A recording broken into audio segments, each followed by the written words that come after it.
Somos el colegio de ingenieros, somos constructores del Perú. Trabajando juntos lograremos desarrollo y paz en el Perú. Trabajando juntos lograremos desarrollo y paz en el Perú. Los desiertos siempre cultivamos, convertimos agua en viva luz. Sin cesar los Andes traspasamos, dando real sustento a multitud. Vida de los pueblos mejoramos y el futuro de la juventud. Somos el colegio de ingenieros, somos constructores del Perú. Trabajando juntos lograremos desarrollo y paz en el Perú. Trabajando juntos lograremos desarrollo y paz en el Perú. Nueva ciencia y técnica aplicamos, con prudencia y mucha rectitud. Con cuidado al mar lo cosechamos, conservamos puro el aire azul y peruana selva disfrutamos, sin dañar su vida en plenitud. Somos el colegio de ingenieros, somos constructores del Perú. Trabajando juntos lograremos desarrollo y paz en el Perú. Trabajando juntos lograremos desarrollo y paz en el Perú.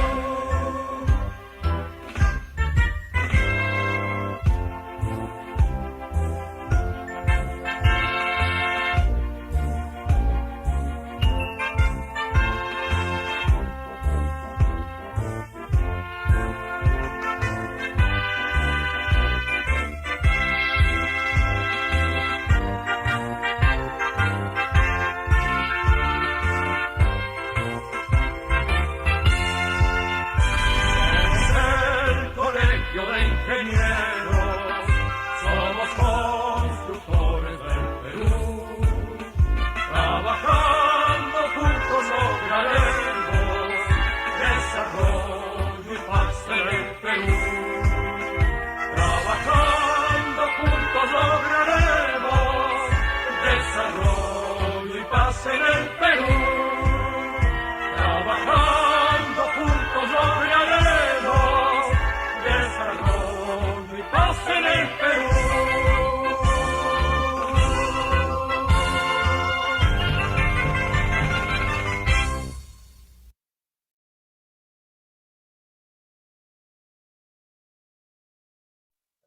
Su micrófono.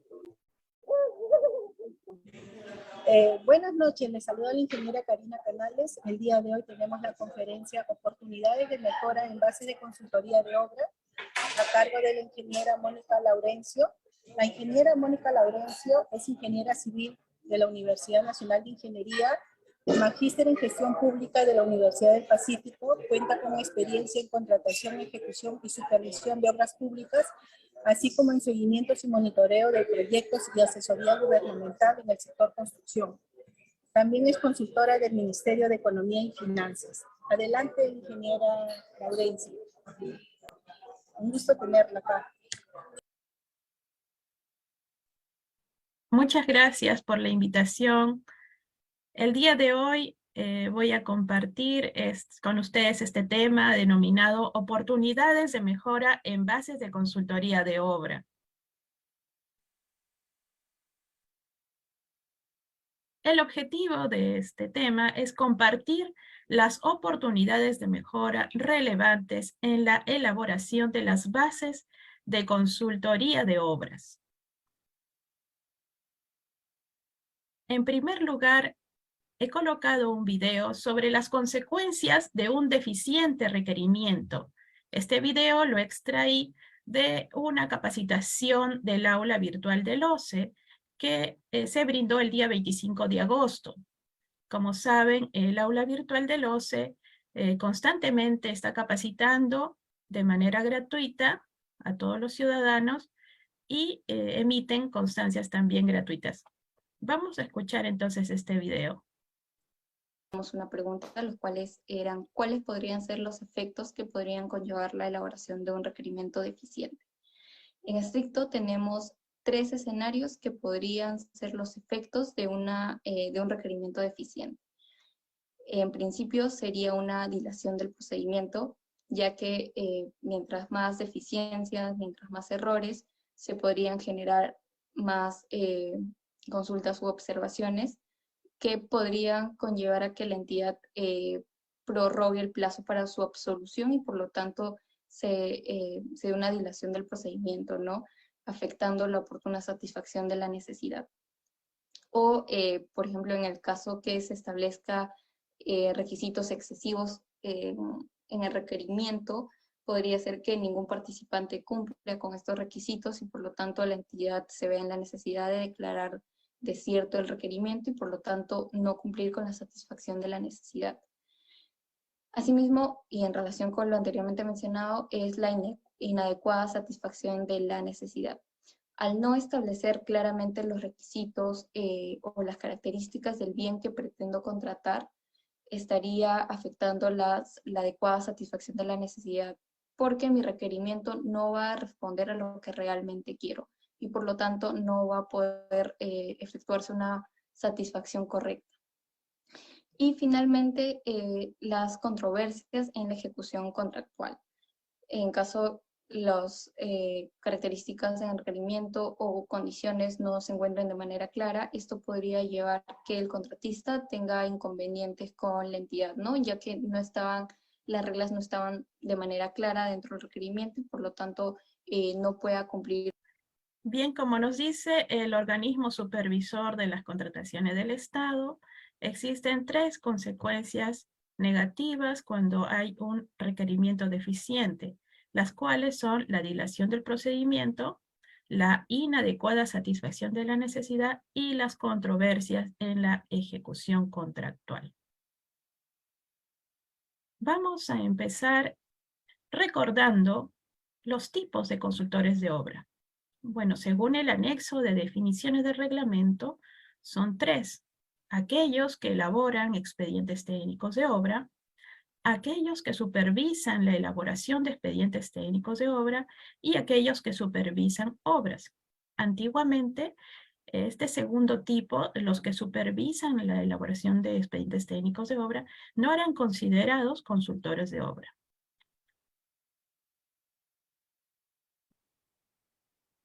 Ahora vamos a recordar las fases de la contratación. Es importante porque aquí podemos apreciar que es en la primera fase, en actuaciones preparatorias, donde se elabora el requerimiento de consultoría de obras, el cual luego se convierte en el alma, la parte fundamental de las bases, con las cuales se hace la convocatoria durante la fase de selección.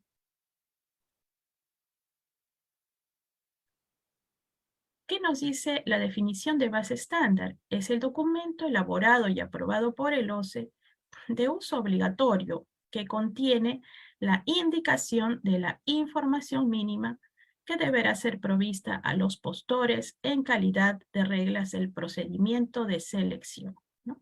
Aquí tenemos un link del OCE donde vamos directo a las bases estándar que continuamente están modificándose. ¿Qué nos dice el tercer párrafo de la primera disposición complementaria final del texto único ordenado de la Ley de Contrataciones del Estado? Nos dice que las contrataciones del Estado se llevan a cabo conforme a la presente norma, a su reglamento, así como a las directivas que se elaboren para tal efecto. Quiere decir que las directivas son obligatorias. Y justo las directivas de las bases estándar son las que contienen en el capítulo 3 de la sección específica un formato de requerimiento, donde están las instrucciones, los lineamientos obligatorios que todas las áreas usuarias deberían utilizar, ¿no? Las áreas usuarias, por ejemplo, donde trabajan los colegas en las sugerencias de obras, gerencias de infraestructura, como se llame en cada entidad, ¿no? Cada entidad tiene su propia denominación. Entonces aquí he hecho este esquema donde coloco, o yo lo denomino como formato obligatorio, pues precisamente porque la norma general de contrataciones del Estado así nos está ordenando, ¿no? Que este capítulo 3 de requerimiento, que constituye de términos de referencia y requisitos de calificación, que tiene todos los lineamientos, es de obligatorio uso por parte de las áreas usuarias. Estas elaboran los requerimientos y luego los envían a las áreas de administración y logística para que pueda efectuar el órgano encargado de las contrataciones la convocatoria correspondiente. Aquí también he querido mostrarles, bueno, el organigrama del OCE. Esto debido a que cuando en las bases hay deficiencias, pues los participantes del procedimiento de selección elaboran consultas, observaciones, y estos a veces no son correctamente respondidos por las entidades públicas. Y entonces es cuando ellos tienen la oportunidad de solicitar un pronunciamiento al OCE. Entonces, estos pronunciamientos son emitidos por la Subdirección de Identificación de Riesgos que afectan la competencia, ¿no? Que está en este recuadro y que pertenece a la Dirección de Gestión de Riesgos, que antiguamente se llamaba Dirección de Supervisión. Entonces, es esta subdirección la que se encarga de elaborar el pronunciamiento y también unas bases integradas definitivas, las cuales van a ser las reglas del procedimiento de selección con las cuales los participantes van a poder elaborar sus ofertas, ¿no? Sin embargo, cuando las deficiencias no se corrigen a tiempo, ya sea mediante las observaciones, ¿no? O de alguna otra manera, de manera previa a el otorgamiento de la buena pro, muchas veces, por alguna razón, llega al Tribunal de Contrataciones del Estado. Y es ahí cuando el tribunal se da cuenta de estas deficiencias y declara la nulidad del procedimiento de selección. Y todo el avance que se había tenido, pues, se pierde en meses y todo vuelve a cero, ¿no? ¿Por qué? Acá justamente tenemos porque la norma permite que los participantes soliciten la nulidad. Si ustedes pueden ver el numeral 44.6 del artículo 44 de la ley señala que cuando la nulidad sea solicitada por alguno de los participantes opostores, bajo cualquier mecanismo distinto al recurso de apelación, esta debe tramitarse conforme a lo establecido en el artículo 41 del texto único ordenado de la ley. Es decir, que sí está permitido, es válido, que los participantes soliciten la nulidad del procedimiento y que el Tribunal de Contrataciones declare la nulidad del procedimiento cuando el valor referencial sea superior a 50 OITs. En los casos que son inferiores a 50 OITs, la misma entidad es la que emite la nulidad. El titular de la entidad es el que va a emitir esa nulidad para poder corregir las deficiencias de las bases.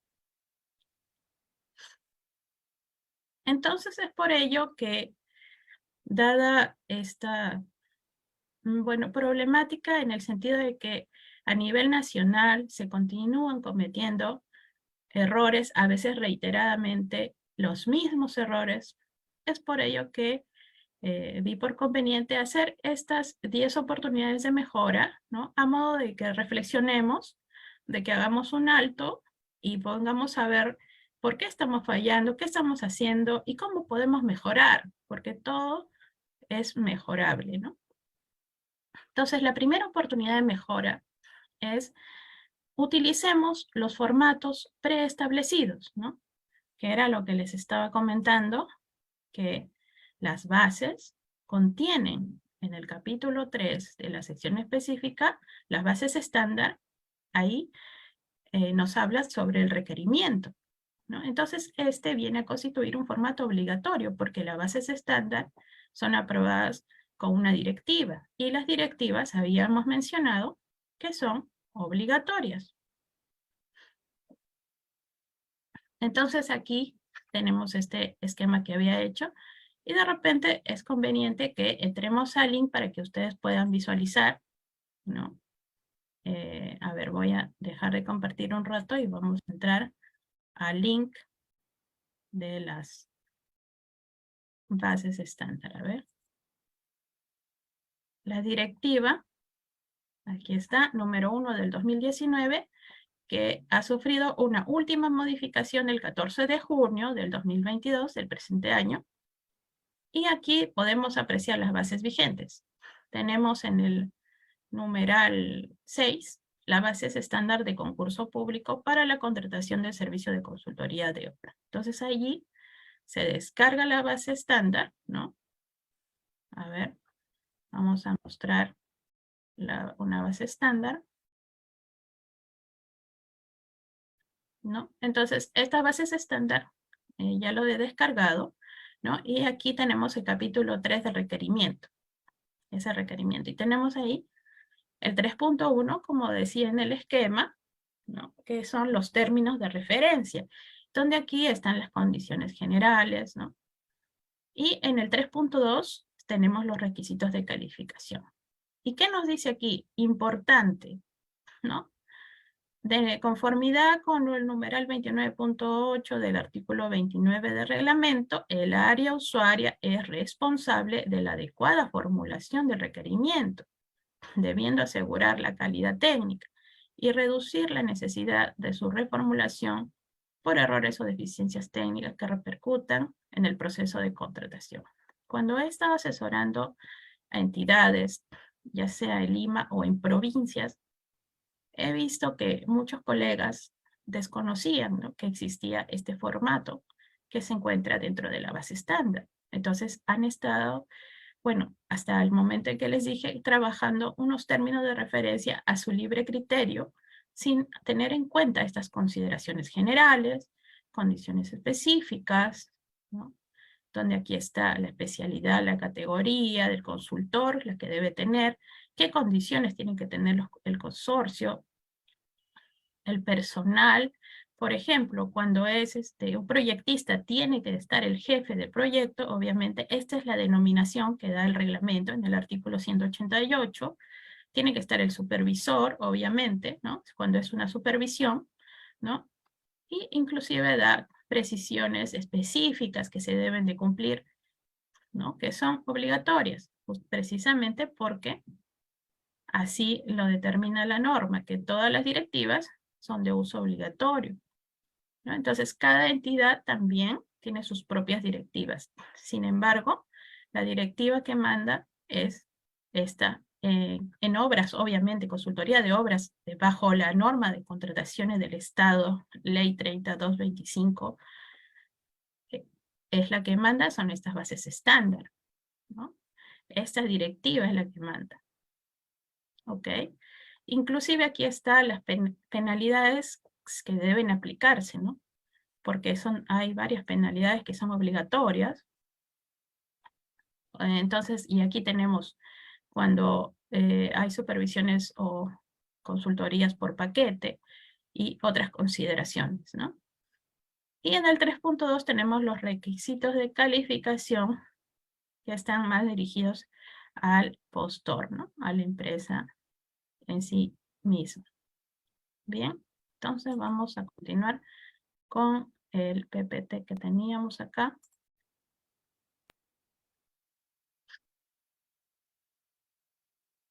Bien, otra segunda oportunidad de mejora es que calcular correctamente los límites de la oferta económica, porque hasta la fecha, a pesar de que la norma tenga tantos años de antigüedad, continúa cometiéndose estos errores. Por ejemplo, cualquiera de nosotros lo puede buscar en Google, pone Resolución Ejecutiva Regional 141, este gobierno regional justamente se equivocó en el cálculo del límite de la oferta, ¿no? Y esto que genera pues que haya una nulidad y que se establezca o se declare la nulidad de oficio, ¿no?, por parte del titular, debiendo retrotraerse el mismo a la etapa de integración de bases, ¿no? Entonces ahí tenemos una pérdida de tiempo, una demora, ¿no?, y que esto debemos evitar. Entonces, como sabe, pues, el límite inferior de la oferta se calcula como el 90% del valor referencial, ¿no? Entonces aquí, por ejemplo, si tenemos este ejemplo, el 90% de este valor referencial, el 90% de este valor referencial, ¿no?, nos da un número que termina en 0.091. Pues simplemente lo que se tiene que hacer no es redondear a 0.9, sino que es subir en un dígito el valor del segundo decimal. Entonces terminaría en 0.10 el límite inferior de la oferta, ¿no? Y esto hay que tener mucho cuidado. Los miembros del comité, siempre hay un miembro del comité del área usuaria, ¿no? Siempre hay algún colega ahí como parte del comité de selección. Debe verificar esto. Verificar porque generalmente estos límites lo calcula los miembros del órgano encargado de las contrataciones, pero entonces siempre todo el comité debería verificar, ¿no?, que se esté calculando correctamente. Asimismo, en cuanto al límite superior de la oferta, también tenemos que se comete el error de redondear hacia arriba. Por ejemplo, si termina en 0.889, lo redondean a 0.89, cuando aquí la norma taxativamente nos dice que debemos considerar 2 decimales y sin efectuar el redondeo en el segundo decimal, ¿no? Entonces simplemente lo que tenía que hacerse era truncar el tercer decimal y quedaba 0.88. Eso era lo que se tenía que hacer. Oportunidad de mejora número 3. Subamos todos los archivos que componen los términos de referencia en el SEACE, verificando previamente su legibilidad, ¿no? O sea, tanto porque están incompletos los términos de referencia, así como por la ilegibilidad de los términos. Esto constituye 2 causales para nulidad de procedimientos de selección, ¿no? Entonces, quiere decir que cuando coloquemos las bases y tengamos términos de referencias que tienen imágenes escaneadas o que tienen anexos, ¿no?, hay que cuidar que esté completo las bases, ¿no? Porque, caso contrario, como les decía, ¿no?, imagínense, esta convocatoria es de febrero, ¿no?, y se otorga la buena pro en mayo. Han pasado 3 meses para que se otorgue la buena pro. Y por A o B motivo llega al Tribunal de Contrataciones del Estado o llega una denuncia ante el titular, ¿no?, dependiendo del monto, y se declare la nulidad del procedimiento de selección. ¿Qué significa? Que estos 3 meses fue una pérdida de tiempo, ¿no?, porque todo va a volver a cero, ¿no? Y entonces es bien delicado este tema, ¿no?, porque aquí no queremos que los procedimientos de contratación se retrasen. No queremos que continúe así. Es bueno detenerse un momento y decir, ya no podemos seguir de la misma manera, cometiendo los mismos errores, sino que hay que mejorar, ¿no? Oportunidad de mejora número 4.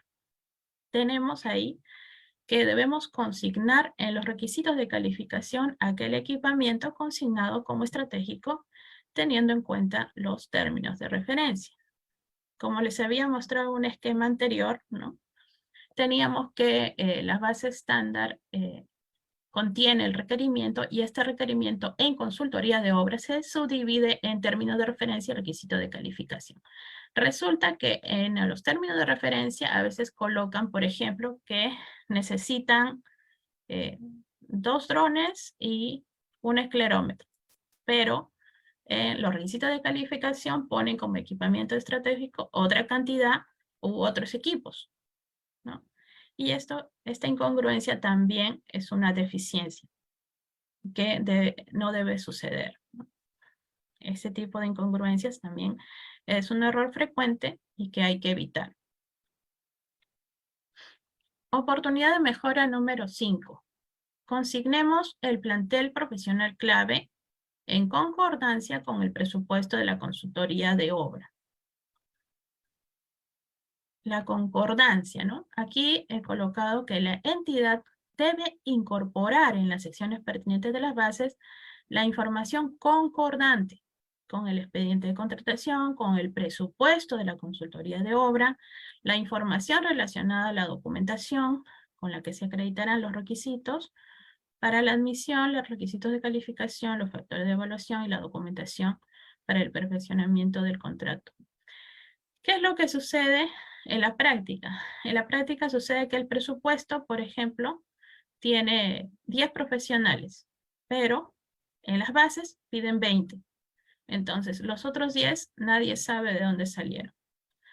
Estas incongruencias también suelen suceder y hay que cuidar que no sucedan, ¿no? Entonces, sí se puede colocar más profesionales, pero siempre que estén presupuestados, ¿no? No solamente es personal clave el jefe de proyecto o el supervisor, ¿no? También puede haber otros profesionales clave. Claro que sí, pero tiene que ser presupuestado. Ese es el error que suelen cometer las entidades públicas. Y como lo dije hace un momento, el sector privado también debería intervenir cuando hacen las observaciones, ¿no? Porque haciendo sus observaciones a tiempo, pues se va a corregir en la integración de las bases, pero si se olvidan de observar, obviamente esto va a continuar con los mismos errores y con las mismas deficiencias y vamos a estar retrocediendo y de esta manera no avanzamos y las consultorías de obra se retrasan, ¿no? Entonces esto hay que evitar. No se puede exigir que el plantel profesional cuente con grados académicos como maestro o doctor, ni otros títulos, ni capacitaciones adicionales. ¿Por qué no se puede exigir? Porque así está en la directiva. Las directivas son de obligatorio cumplimiento. Entonces, no podemos exigirlo. Así opinemos lo contrario. No podemos exigirlo. A ver, vamos a continuar aquí. Otra cosa que dice en el formato obligatorio del requerimiento, dice que el personal no clave en consultoría de obras son, por ejemplo, los asistentes, las secretarias, los topógrafos, los choferes, ¿no? ¿Por qué? Porque son actividades, este personal realiza actividades operativas o administrativas y en consultoría de obras, que es un servicio profesional altamente calificado, pues este tipo de personal no constituye personal clave, ¿no? Entonces, también se ha visto este error que colocan en las bases de los procedimientos de selección de consultoría de obras, que colocan estos profesionales o estas personas como si fuesen personal clave.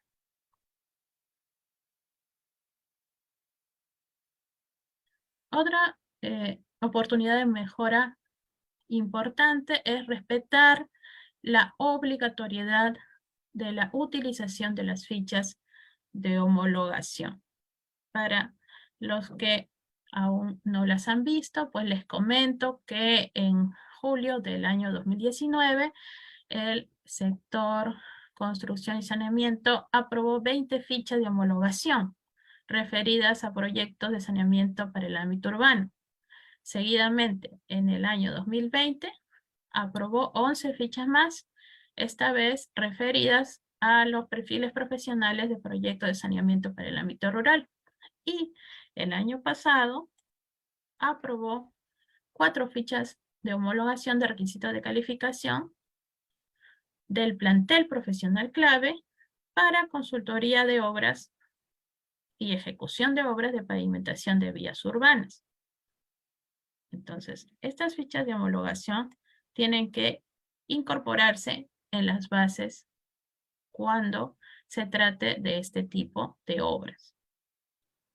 ¿Ok? Entonces, vamos a hacer el ejercicio de ingresar un momento a ver a la página de Perú Compras. Ajá. A ver. Vamos a ingresar, a ver, a Perú Compras.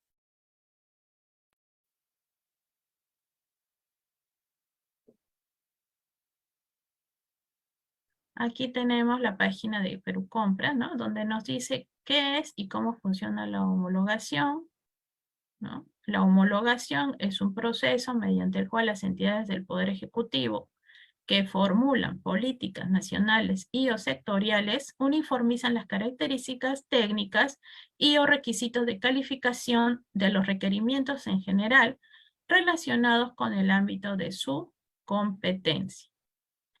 Y aquí, más abajo, tenemos proyectos de ficha de homologación, o sea, están en proyecto, o sea, aún no han sido aprobadas, pero también tenemos el listado de requerimientos homologados.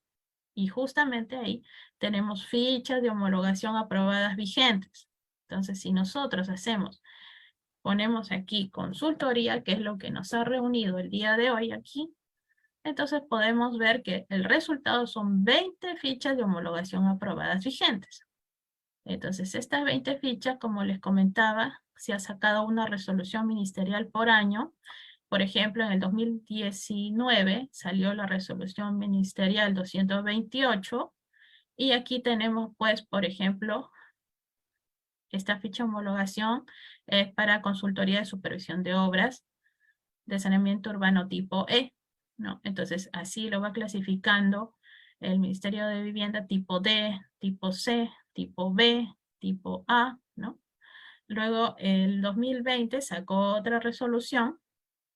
Aquí está, la 249-2020, donde aprobó más fichas de homologación, ¿no? Aquí tenemos, por ejemplo, para elaboración de expedientes técnicos de saneamiento en el ámbito rural, ¿no?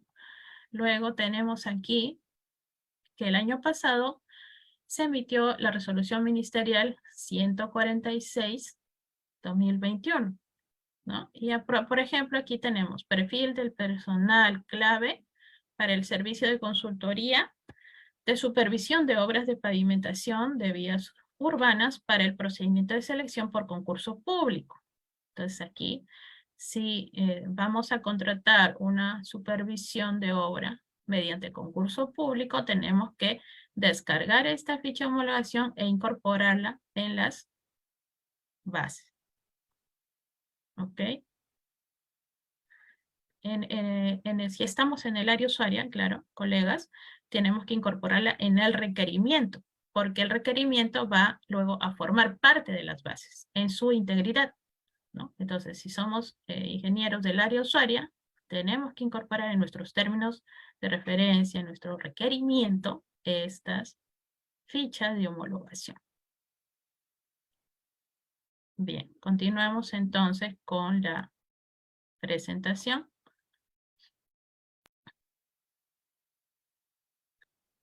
Aquí, por ejemplo, he colocado un requisito de formación académica y de experiencia del supervisor de obra, ¿no?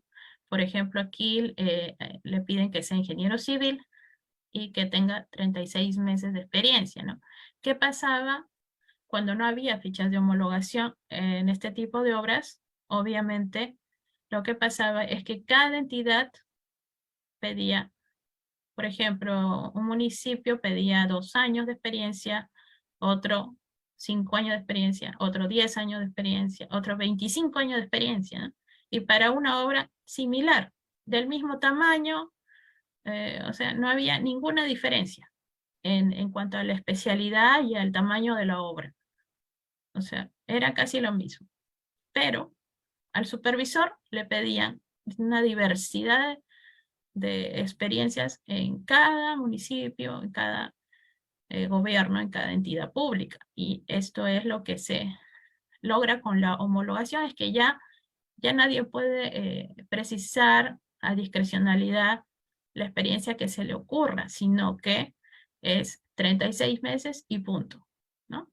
Y tiene que colocarse así, porque caso contrario también constituiría un vicio de nulidad. Muy bien. Ahora vamos a pasar a la oportunidad de mejora 7. Debemos consignar la totalidad de penalidades obligatorias. Todas las penalidades deben ser objetivas, razonables, congruentes y proporcionales con el objeto, que es la consultoría de obra. ¿Ok? Tenemos que en el requerimiento de las bases estándar, tenemos ahí, nos indican cuáles otras penalidades son obligatorias, porque sabemos que existe la penalidad por mora, que puede llegar a 10%, pero también estas otras penalidades pueden llegar a 10% adicionales, ¿no? O sea, sería un total de 20% de penalidades. Para el caso de supervisión, son estas 3 penalidades obligatorias que deben precisarse en las bases. Y no solamente el supuesto de aplicación, sino que también se debe precisar la forma de cálculo y el procedimiento, cómo se va a acreditar y aplicar la penalidad, ¿no? En la base estándar hay una nota que señala que para los proyectistas, para contratación de elaboración de expedientes técnicos, no se aplica la penalidad 1, ¿no? Obviamente la penalidad 3 tampoco, porque esto es para supervisión de obras. Entonces, para supervisión se aplican las 3. Para los contratación de elaboración de expedientes técnicos se aplica la número 2, ¿no? Y debe colocarse completo. Pero ¿qué pasa? La realidad es que, por ejemplo, en este pronunciamiento se vio que, y en varios pronunciamientos, ¿no? Este es un ejemplito nada más, ¿no? Que como penalidad colocan, ¿cómo calcular la penalidad? Colocan un coeficiente 5 sobre 1000, solo una fracción. ¿Una fracción qué significa? No significa nada, porque no vamos a saber cómo calcular la penalidad si no tenemos en base a qué va a ser este coeficiente. No dice de la UIT, no dice del monto de contrato, no dice nada, ¿no? Entonces, si no se precisa sobre qué valor actuará, ¿cómo vamos a definir ello, ¿no?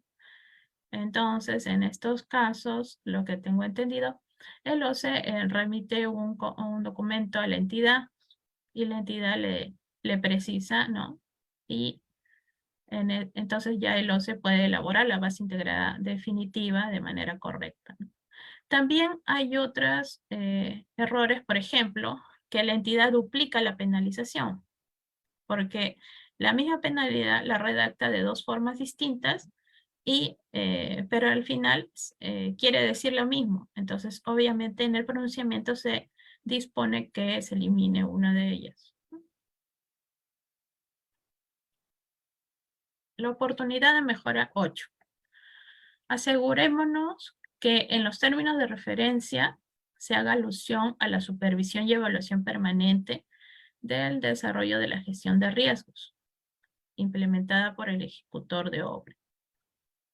Claro, como sabemos, ya hace 5 años se emitió la Directiva de Gestión de Riesgos y es deber del supervisor velar por la correcta gestión de riesgos. Asimismo, si se trata de una contratación de una elaboración de expediente técnico, es deber del proyectista incluir el estudio de gestión de riesgos, ¿no? Y esto debido a que debe haber una constante evaluación de la gestión de riesgos, ¿no? Esto está en el numeral 6.4 de la directiva número 12 del año 2017 de OCE. Como pueden apreciar ahí, ¿no? El residente de la obra, así como el inspector o supervisor según corresponda, deben evaluar permanentemente el desarrollo de la administración de riesgos, debiendo anotar los resultados en el cuaderno de obra, cuando menos con periodicidad semanal, precisando sus efectos y los hitos afectados o no cumplidos de ser el caso. Como ven, tanto la directiva, así como en distintos artículos del reglamento de la Ley de Contrataciones del Estado, se puede apreciar que es el supervisor quien debe velar por la correcta gestión de los riesgos y evaluar también permanentemente. Si bien esto está a cargo del contratista ejecutor de la obra, el supervisor también está obligado a ello, por ello que debería considerarse también en los términos de referencia, se debería hacer alusión a ello, ¿no? Oportunidad de mejora número 9. Asegurémonos de elaborar los presupuestos completos, ¿no? Por ejemplo, ahora que hemos pasado por las fichas de homologación, ¿no? Existen las fichas de homologación con sus diversos profesionales clave, ¿no? Entonces, por ejemplo, si tengo el personal clave que es especialista en calidad, está en la ficha de homologación, pero a veces se olvidan de colocarlo en el presupuesto de la consultoría de obra. Entonces allí ya tenemos una incongruencia que también es una deficiencia o error que constituiría un vicio de nulidad, ¿no? Entonces hay que evitar ello y por eso es que digo que una oportunidad de mejora es verificar que los presupuestos estén completos, ¿no? De modo que nuestra consultoría de obra no sea subvaluada tampoco. Aparte que el reglamento así lo establece. Todos los precios, todos los costos deberían estar considerados en el presupuesto de consultoría de obra. No debería omitirse ningún costo. Además también, bueno, no sé si alguno de ustedes ya lo ha visto, pero existen este link referido a recursos de aprendizaje del MEF, ¿no? Donde ahí se puede apreciar, por ejemplo, este cuadro con los diferentes sectores, ¿no? Donde se encuentran pues los documentos que debe contener el expediente técnico, ¿no? Entonces, si vamos a contratar para un sector una consultoría de obra, obviamente tiene que tener todos estos estudios y tiene que estar costeado en el presupuesto, que es lo que estamos diciendo, ¿no? Si entramos de este link del MEP, bueno, vamos a mostrarlo. A ver. Habíamos visto aquí lo que es, aquí está. Tenemos este link donde están los recursos de aprendizaje, ¿no? Aquí tenemos ejecución y seguimiento, ¿no? Y ese cuadro lo encontré aquí en pautas para elaborar un expediente técnico más eficiente, donde está la presentación de esta conferencia y su video también, ¿no? Entonces es importante que conozcan que existe aquí esta plataforma del Ministerio de Economía y Finanzas con las diversas capacitaciones que este ministerio imparte, ¿no? De todos los años, ¿no? Capacitaciones realizadas, también 2022, por ejemplo, hay desde el año 2020, ¿no? 2020, 2021, 2022, ¿no? Capacitaciones virtuales, capacitaciones realizadas, ¿no? Y como les mostré en materia de ejecución de inversiones, ¿no? Que es lo que nos interesa, porque es en la fase de ejecución de inversiones donde se encuentra tanto la elaboración del expediente técnico como la supervisión de la ejecución de la obra. Y finalmente, la oportunidad de mejora número 10 es decirles que debemos utilizar las bases estándar vigentes, ¿no? Como les mostré al comienzo, unas bases estándar, ¿no? estas son constantemente modificadas debido a las constantes modificaciones del reglamento de la Ley de Contrataciones del Estado.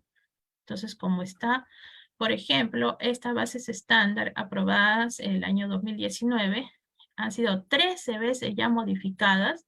Si pueden ver acá, aquí se encuentra la fecha inclusive de las modificaciones. 3 de abril del 2019, 29 de mayo de 2019, ¿no? Así sucesivamente, y las últimas 19 de mayo de 2022, 14 de junio del 2022, ¿no? Entonces, aquí, ¿qué es lo que sucede? A veces, de repente, el 13 de junio ya hicimos bien nuestro requerimiento, estuvo genial, no hay ninguna deficiencia, ningún error, pero en el tiempo que demora en llegar hasta administración, a logística y hasta que elabore el comité de selección, las bases ya salió una nueva modificación. Ya pasamos el 14 de junio con la nueva modificación. Entonces ahí la recomendación va para los comités de selección, donde siempre hay una persona que del área usuaria. Los comités de selección deben elaborar las bases conforme a las bases vigentes. Entonces siempre deben chequear el link donde se encuentran las bases estándar vigentes, ¿no? Y revisar pues que no haya habido una modificación recientemente, ¿no? Deben de fijarse porque el OCE constantemente, como pueden ver aquí, está modificando las bases estándar, ¿no? Aquí ya tenemos 13 modificaciones, ¿no? Entonces, si se nos pasa eso, también es una causal de nulidad, ¿no?